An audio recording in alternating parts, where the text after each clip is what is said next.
In the first part of working with pinch pots, I simply made the basic forms necessary for each style of pinch pot. I have my deep pinch pot, which is tall. I have my shallow pinch pot, which is short. And I have my semicircular one, which is mostly rounded and has a nice big fat bottom to it.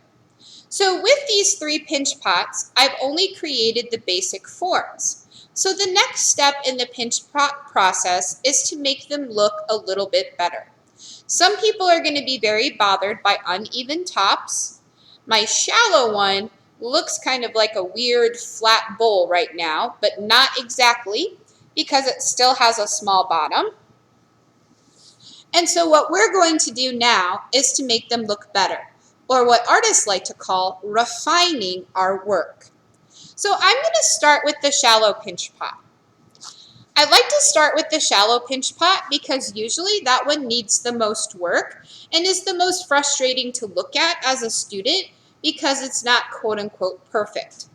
One thing about ceramics is that a lot of times things start out looking kind of ugly and then we refine them to make them look better. So with this pot, the first thing I'm going to do is to flip it upside down. And I want to make sure that my bottom is in the middle. I don't want to push on it or I'm going to flatten out my work. In your bundle of tools, you should have what's called the fettling knife. Remember that there's a cutting edge and a dull edge. So I need to make sure I'm using that cutting edge. And how I'm going to start is by simply creating a circle. This is going to make my shallow pot more shallow. And I'm going to rotate it around and continue to cut it till I feel like it's pretty circular. If you take big chunks off at a time, you may be disappointed with your work. So it's best to go slow. So now that I've removed a good chunk of it, I need to look at it and decide, I'm still not very circular over here. So I'm going to remove a little bit more clay. And I'm going to look at it, rotate it. There's an area over here. And so I'm just going to remove a little bit more from there. So now I have reduced the size of my shallow pinch pot, and it sits much shorter than the deep pot now. Okay? It's not sitting level, so I need to push into the center just to make sure that it's going to stay level. Now your clay is what's called wet, and it had been sitting in a bag. Your clay may still be in the wet state or condition, or it might be on its way to leather hard. If your clay is still pretty soft, there's no need to use any added water. If your clay is beginning to dry out a little bit, you can use some water to rehydrate it. I like to keep my scraps because I can use it for something later on. And so usually I'll just squish them into a ball and put it back into my plastic bag.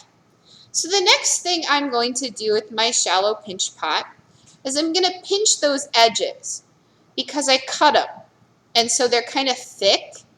And so I'm just going to pinch them so that they're more even in thickness.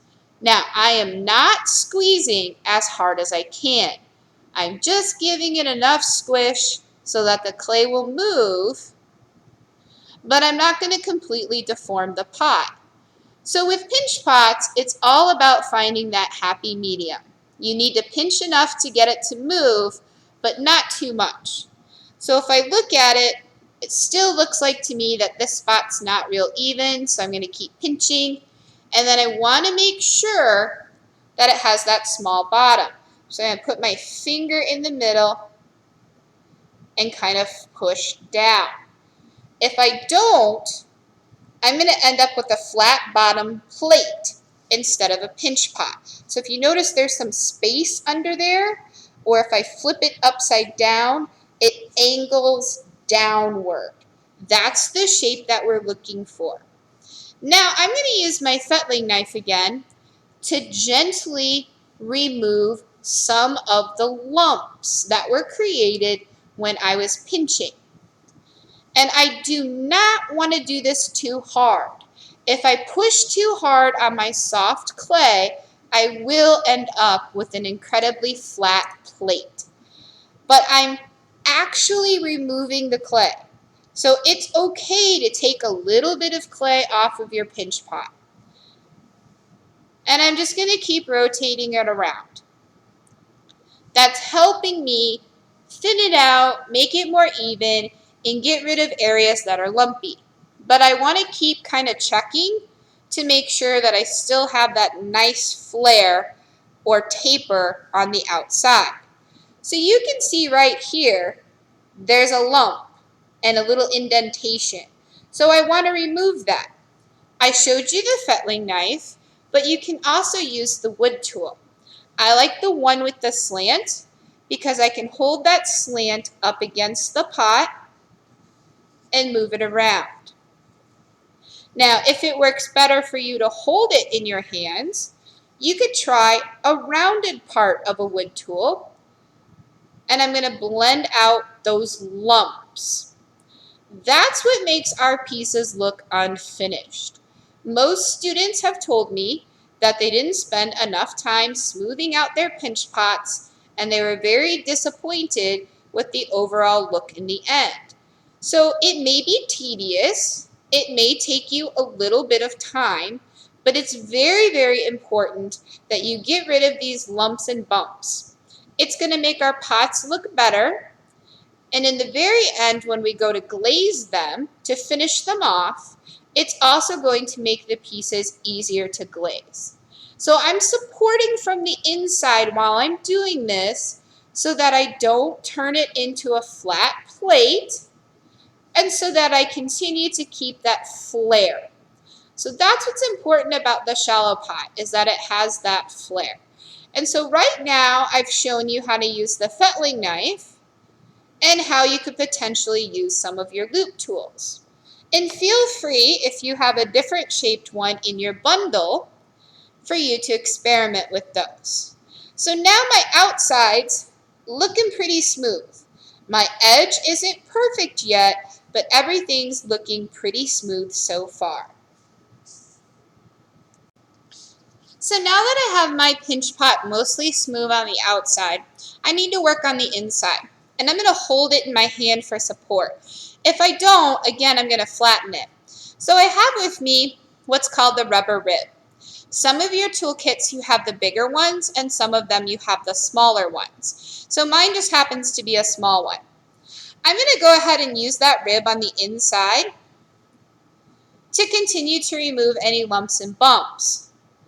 If I don't support it, my pinch pot's going to flatten out like a plate, and then it won't be that semicircular pinch pot anymore. So if I don't hold it, it's not going to stay that shallow pinch pot, and it'll turn into that flat plate we're trying to avoid. I could also simply use my finger. So if you're struggling with the tools, there is no rule that says that you need to use the tools. You just need to have a little patience because it will take you time to refine the form. So now my pot's looking pretty smooth, but my edge is still a little bit uneven. So one more time, I'm going to come around with my fettling knife and just very slowly trim away so that it becomes more even. So over here, I want to take a little bit off. Now if you want to pinch those edges again so that they're not so crisp from being cut, that would be a good idea. Or you can wait and use a damp sponge. You absolutely positively do not want the sponge to be incredibly wet, but a little bit of moisture is just fine. And in your toolkit, you should have a sponge. So now I can take my pinch pot, I'm going to take my sponge, and I'm going to round the edge out. Now, if my clay feels really soft right now, I can wait for this for a little bit and just let the clay set up. Since I've been removing some of the outside clay, softer clay has been revealed. So sometimes this process of smoothing the rim with the sponge needs to wait just a little bit. But by doing this, this is what helps put your pinch pot past, I made a pot or I refined a pot, right? So my shallow one's getting a little soft, and I'm just going to set it aside for now so that it can get a little bit more air. I'll probably come back to it in another segment and show you how we can continue working with it. So now I have my semicircular one. It really doesn't matter what order you work in, I just happen to grab this one next. So I've got one side higher than the other. So I'm going to leave it on the table, and I'm going to take my fettling knife, and I'm going to slowly and gently move the knife all the way around the pot. The goal is not to saw. You don't want to do any back and forth motions. That's going to create more work for you. And if I just go a little bit at a time, I'm going to get it more level. I can pull off that extra clay and set it aside and keep it. Or if it's feeling really dry, it can go into my scrap pile. So I'm still a little high over here. So I'm going to come back. I'm going to take very little off at a time. You don't want to just jab your fettling knife into it and go from there. You want to do it nice and slow. So I feel better about it being level, and then I can also gently tap it onto the table. That's also going to help me make sure, okay, so I got a high spot here still. I can come in and level that off. Then I'm going to kind of tap that and just kind of move it around, tapping it on the table. So I can use my fettling knife. I can use my wood tool with the slant. I can use my rubber rib or any of the other tools maybe in my kit that I'd like to try, like maybe the metal rib. This is the one without the teeth. It's the smooth one. So I like to start with my fettling knife. And again, just like with the shallow pot, I'm physically pulling away thickened areas, parts that are lumpy, that stick out. And you can see that I'm collecting that clay again. But this helps refine your pinch pot. This helps to make sure that it's nice and smooth, it looks even, and ultimately I think you'll be happier in the end. Again, it takes some time. You can't rush this process necessarily because the clay is still fairly soft, on its way to leather hard, but it's not maybe leather hard 100% yet. Maybe your clay is leather hard. If it is, you can use a little bit of water. But don't get in the habit of using a lot of water. That will make your clay wet and mushy and basically turn it into slip. So I have some of these marks. So this might be a good time for me to use my metal rib. I'm going to flex it, and I'm just going to pull that excess clay from my wood tool. Actually, I was using the fettling knife, sorry, and pull that away. Then I can flip it upright. I can also use this, gently support on the inside, and I'm going to rub and pull away the thicknesses on the outside. Now it does take a little bit of time. I make things look fairly easy, but you just have to remember that I've been doing this longer than many of you. Some of you have some clay experience, some of you have very little clay experience, and so that's why we're starting at the very beginning with pinch pots. Pinch pots is one of the oldest ways of working with clay because you simply need your fingers, the clay, and you pinch it. We're trying to make it a little bit more advanced by adding the tools. Okay, so I still have crumblies. My rubber rib might work for me to smooth out some of those crumblies, or like with my shallow pot, I might just need to give it a little bit of time to set up so it's not quite so wet. But I can do a lot of the removal of lumps and bumps during this time and getting my pinch pot to look a lot smoother. Again, the main goal is you smooth it now, you'll be happy later, especially when it comes to the glazing process. So I'm getting quite a bit of clay to pull up, so I'm not going to do too much more smoothing on the outside right now. I would probably let it set aside. Now the semicircular, to do the inside, I would try to use your finger as much as you can. And then you're going to hold that pinch pot in your hand and support it. And because my clay is still fairly wet, it's very easy for me just to use my finger inside and to blend away those uneven, lumpy parts. If there's one that's a little tricky, try some of your wood tools. I'm going to use this one with that rounded back again, and I'm going to pull. I made some ugly tool marks, so now I'm just going to take my finger and smooth those tool marks out.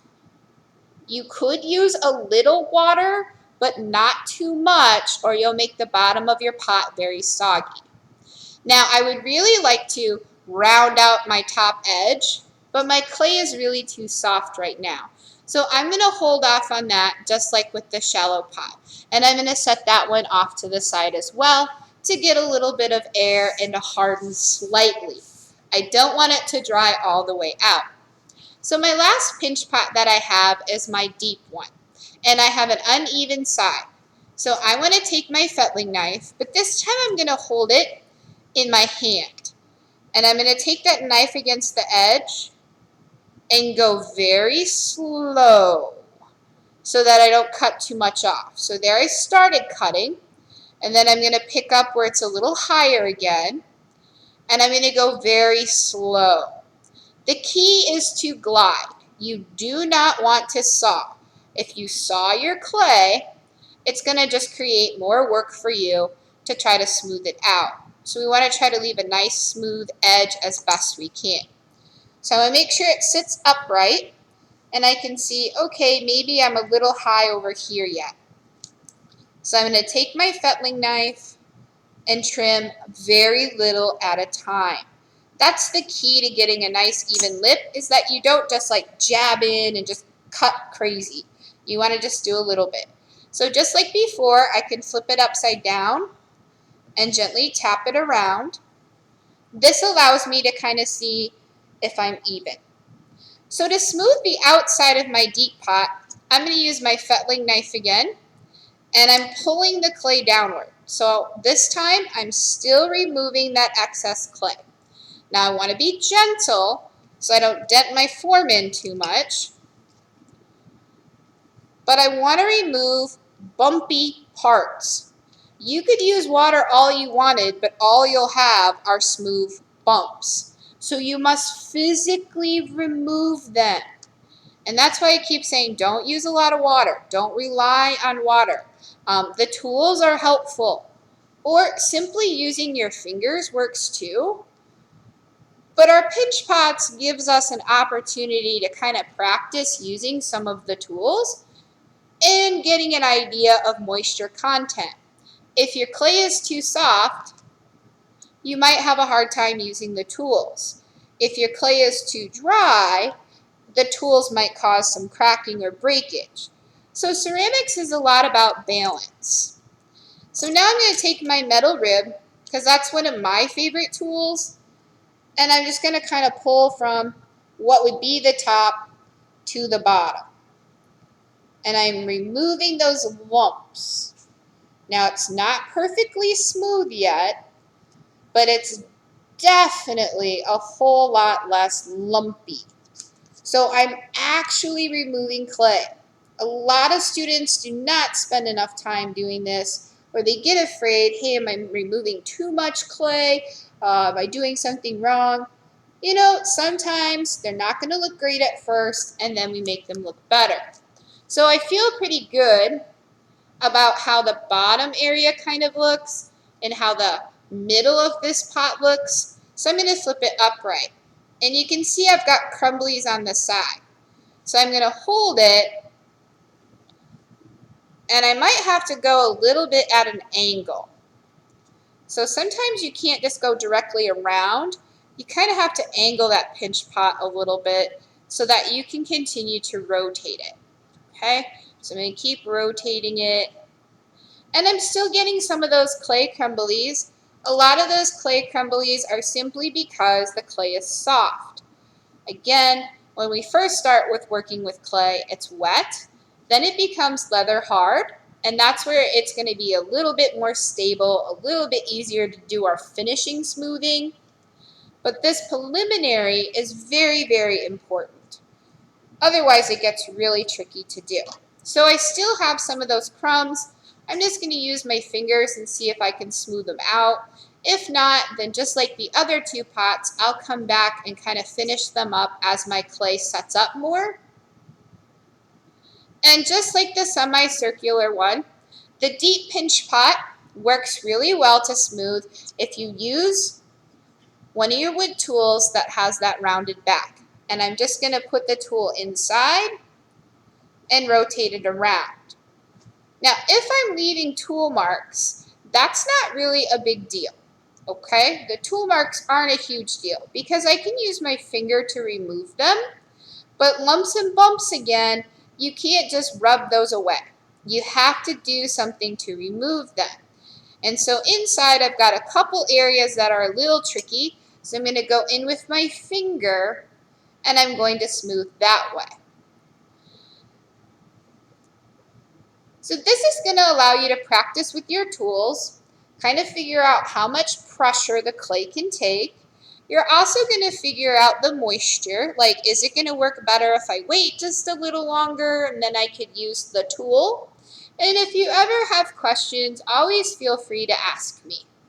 I wouldn't worry too much because these are our first pinch pots. We are going to finish them, but again, I like to think of them as practice. And so I've just been smoothing on the inside. Now my clay is too soft for me to really use the sponge on the lip. So just like the other two pinch pots, I'm going to go ahead and wait until our next demonstration to finish off smoothing those top lips and making sure everything's smooth before we begin what I call the alterations. Alterations are fun because that's what makes your pottery unique to you and creative. So now that I've finished working for today's session, I'm going to move my pots out of the way. I highly recommend that you remove the crumbs from your tools or you take them to the sink and wash them. And then you may have crumbs at your table area. This is where the table scraper comes into play. So I'm going to kind of scrape up all these clay crumblies. Now if you're at home, you might want to start a scrap bag, or you can simply toss them into the garbage.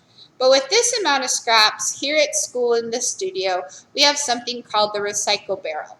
And that will be available for you to bring your scraps to. So it's pretty easy just to kind of push them onto your table scraper, and they can go into the scrap barrel. Or if it's just little teeny tiny crumbs of clay, those can be scraped directly into the trash can. So now that I'm finished working for the day, I want to make sure that my pots are covered. This might keep them softer a little bit longer than I would like, but I also don't want them to dry out. So I'm going to go ahead and put them into my bag, and then I'm going to fold the bag under. It's best to keep your pots out of the sunlight or to add any extra moisture at this time. If you think your pinch pots are too dry, let me know, and I can tell you whether or not you should add some water.